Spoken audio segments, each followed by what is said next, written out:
prière du soir se trouve à la page 78 du livre de la prière commune, page 78 of the French Book of Common Prayer.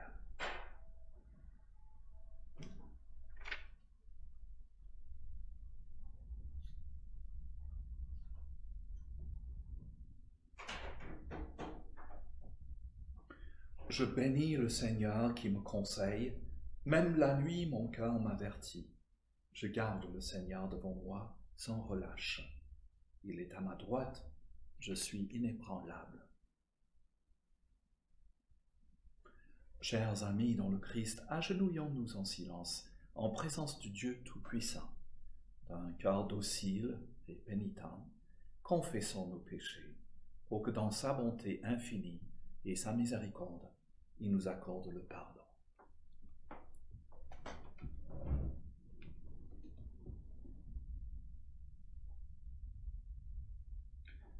Dieu de miséricorde, nous confessons que nous avons péché contre toi, en pensée, en parole et en acte, parce que nous avons fait et ce que nous avons omis de faire.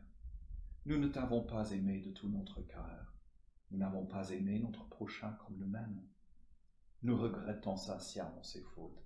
Humblement, nous nous en repentons. Pour l'amour de ton Fils Jésus-Christ, prends pitié de nous et pardonne-nous. Alors ta volonté fera notre joie, et nous pourrons marcher dans tes chemins pour la gloire de ton nom. Amen.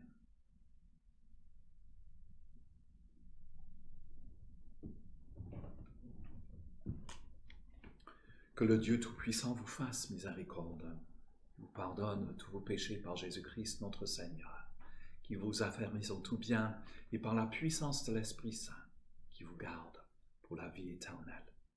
Amen.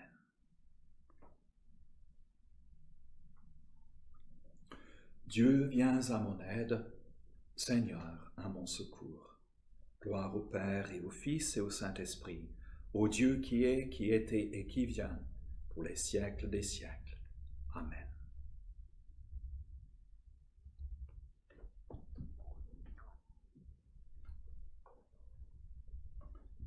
On va réciter Joie et lumière à la page 80, page 80.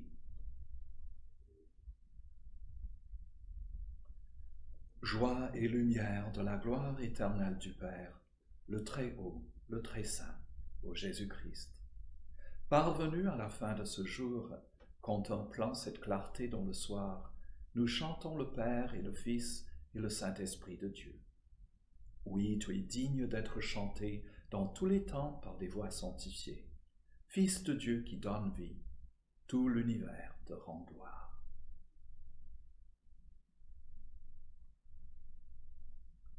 Notre psaume ce soir, c'est le psaume 81 qui se trouve à la page 567 du livre de la prière commune. Our evening prayer, our evening psalm is Psalm 81 on page 567 of the French Book of Common Prayer.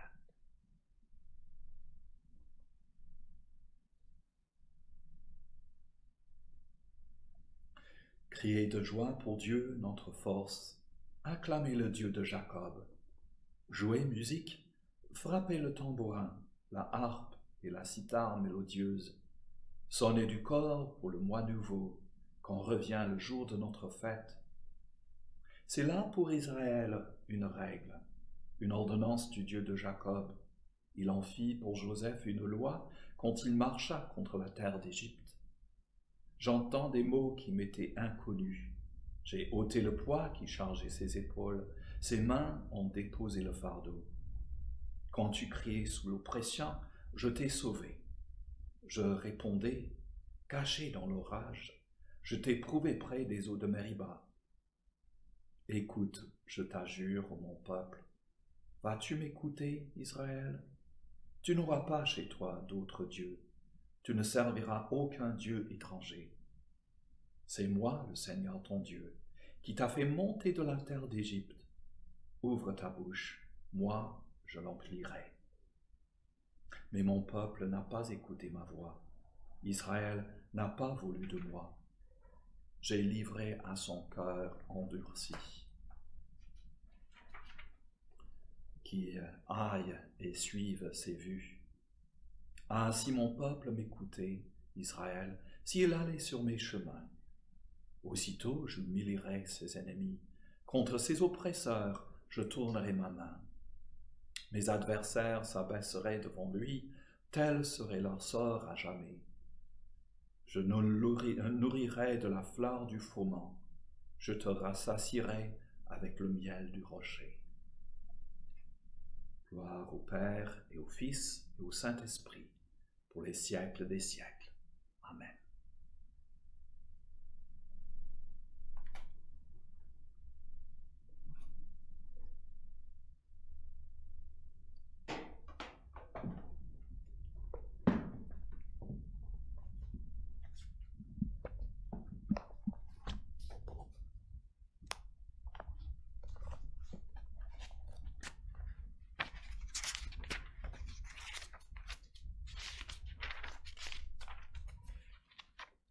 La première lettre de Paul aux Philippiens, c'est Corinthiens, chapitre 8, versets 1 à 13.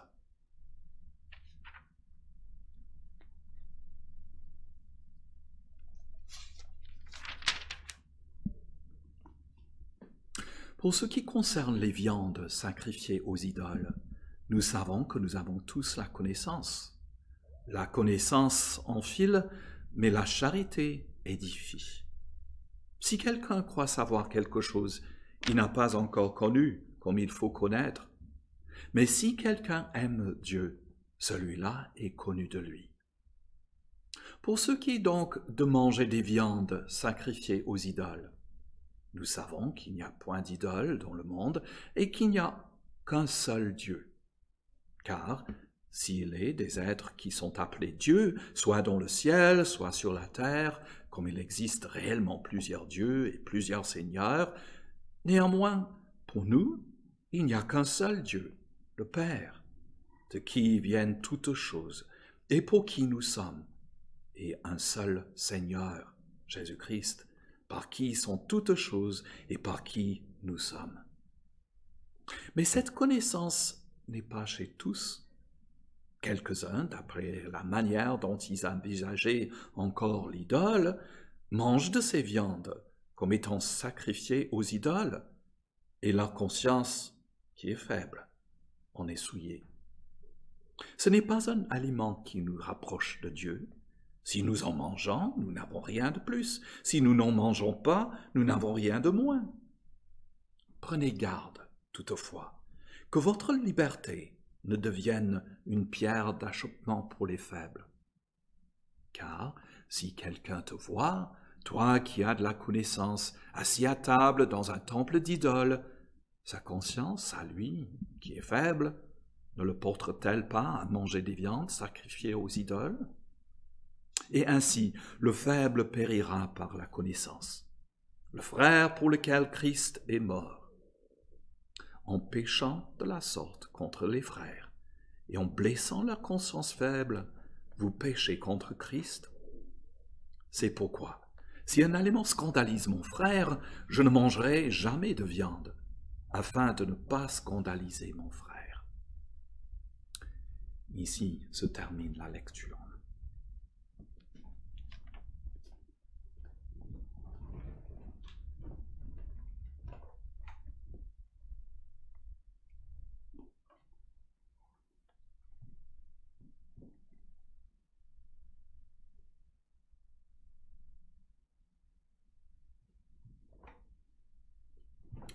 La cantique de Marie, à la page 81 du livre de la prière commune.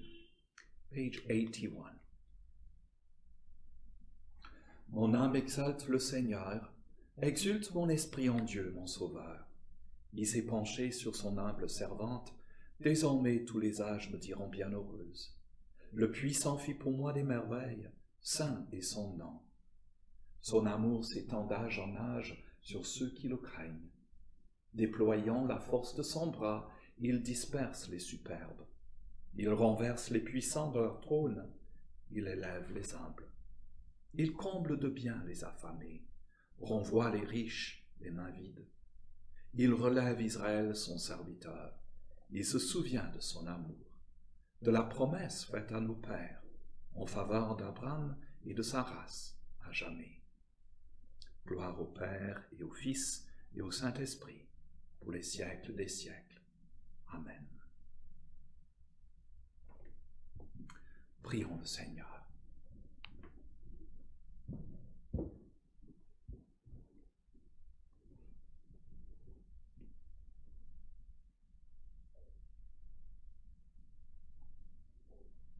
Notre Père, qui es aux cieux, que ton nom soit sanctifié, que ton règne vienne, que ta volonté soit faite sur la terre comme au ciel. Donne-nous aujourd'hui notre pain de ce jour. Pardonne-nous nos offenses, comme nous pardonnons aussi à ceux qui nous sont offensés. Et ne nous soumets pas à la tentation, mais délivre-nous du mal. Car c'est à toi qu'appartiennent le règne, la puissance et la gloire, dans les siècles des siècles. Amen. Les réponses B, à la page 84. On page 84, the responses B.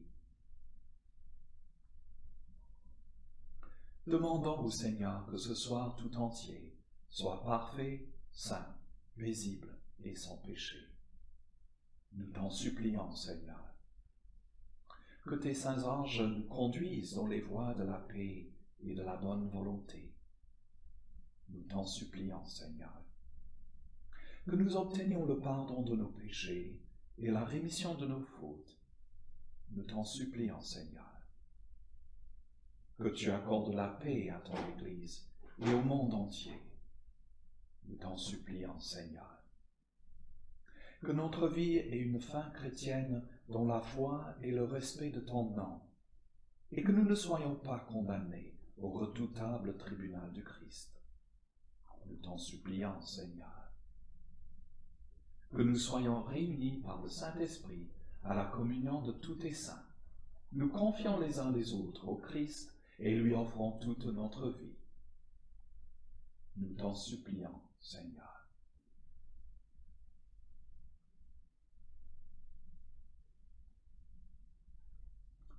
La collecte pour le 3e dimanche du Carême. Tu le vois, Dieu Tout-Puissant, par nous-mêmes, nous n'avons aucune force pour nous défendre. Veille sur nos âmes et sur nos corps, pour que notre corps soit préservé de tout danger et notre âme purifiée de toute pensée mauvaise. Par Jésus-Christ notre Seigneur, qui vit et règne avec toi et le Saint-Esprit, un seul Dieu dans les siècles des siècles. Amen.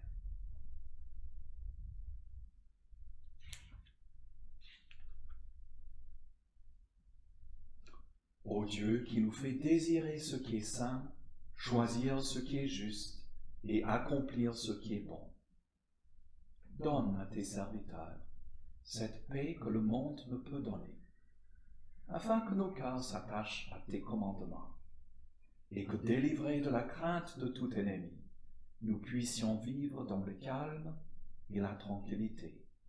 Par Jésus le Christ, notre Seigneur. Amen. Reste avec nous, Seigneur, car il se fait tard, et déjà le jour baisse. Sois notre compagnon sur la route, enflamme notre cœur, ravive notre espérance, pour que nous te découvrions dans les Écritures et dans le pain partagé. Nous te le demandons dans ta tendresse. Amen.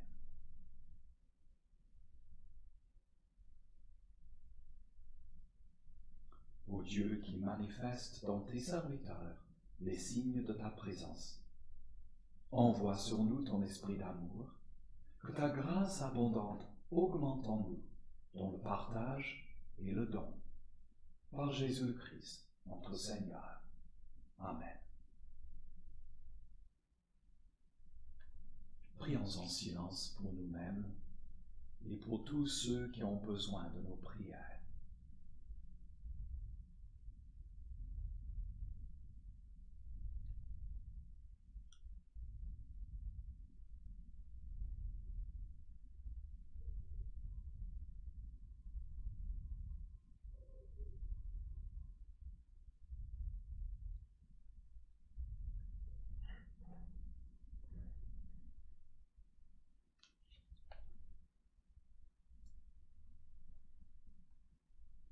Dieu Tout-Puissant, toi qui nous as accordé la grâce de t'adresser d'un cœur unanime notre prière commune, tu as promis par ton Fils que lorsque 2 ou 3 se réuniraient en son nom, tu serais au milieu d'eux. Comble maintenant, Seigneur, nos désirs et nos vœux, selon ce qui nous est utile, et donne-nous en cette vie la connaissance de ta vérité, et dans le monde à venir, la vie éternelle. Amen.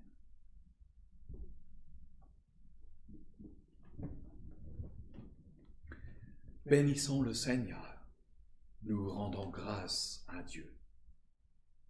Que le Dieu de l'espérance nous comble de joie et de paix, afin que nous débordions d'espérance par la puissance de l'Esprit Saint. Amen.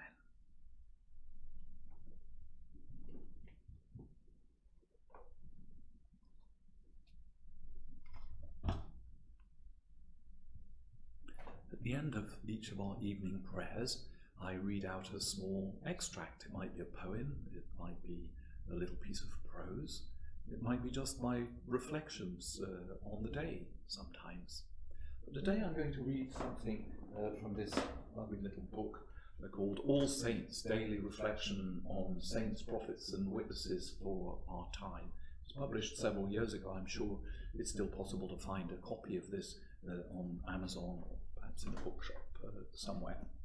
Anyway, today, March the 18th, is the day dedicated in various calendars, including the Episcopal Church's calendar, to Saint Cyril of Jerusalem. He was a doctor of the church, and he lived in Jerusalem, obviously, where he was a bishop or an archbishop, from 315 until 386. Here's a little quotation from one of his works. The way of godliness consists of these 2 parts, pious doctrines and good works. Neither are the doctrines acceptable to God without good works, nor does God accept works accomplished otherwise than as linked with pious doctrines. Saint Cyril was known for his moderate and conciliatory temperament. He deplored the intrusion of politics into the body of Christ and regretted the tendency of theological differences to end in bitter factionalism. Unfortunately, perhaps rather like us, he had the ill fortune to live in a time of violent controversy, when among his fellow bishops compromise was reckoned as treason, and it seemed that one's own orthodoxy could be affirmed only by the condemnation of somebody else's error. Born in Jerusalem in the year 315, Cyril was later ordained a priest, and he became a bishop in 349. Almost immediately he found himself embroiled in controversies inherited from his predecessor. Further jurisdictional disputes with the Bishop of Caesarea resulted in Cyril's formal investigation by a local synod. Among the gravest accusations was that Cyril had sold church property, namely gifts received from the emperor in order to give alms to the famine-stricken poor. Cyril was condemned for this and forced to go into exile. He returned after some years, only to find himself caught up in battles between the proponents and opponents of Arianism. Cyril was accused by members of each side of being too sympathetic to the other side. He died in 386 at the age of 70. Of his 35 years as a bishop, nearly 16 of those years were spent in exile. In 1882, Cyril was named a doctor of the church, largely on the basis of his principal surviving work, the Catechetical Lectures. These talks were delivered to instruct adult catechumens in the Catholic faith prior to baptism. They represent one of the first systematic accounts of Christian theology, centered around the Articles of the Creed. While reflecting Cyril's firm orthodoxy, they also underline his determination to present the Christian faith in a positive light and to maintain a balance between correct belief and holy action. Even with the passage of many centuries, Cyril's lectures retain a fresh and attractive appeal. Let us then, my brethren, endure in hope Let us devote ourselves side by side with our hoping, so that the God of all the universe, as he beholds our intention, may cleanse us from our sins, fill us with high hopes from what we have in hand, and grant us the change of heart that saves. God has called you, and you have your calling.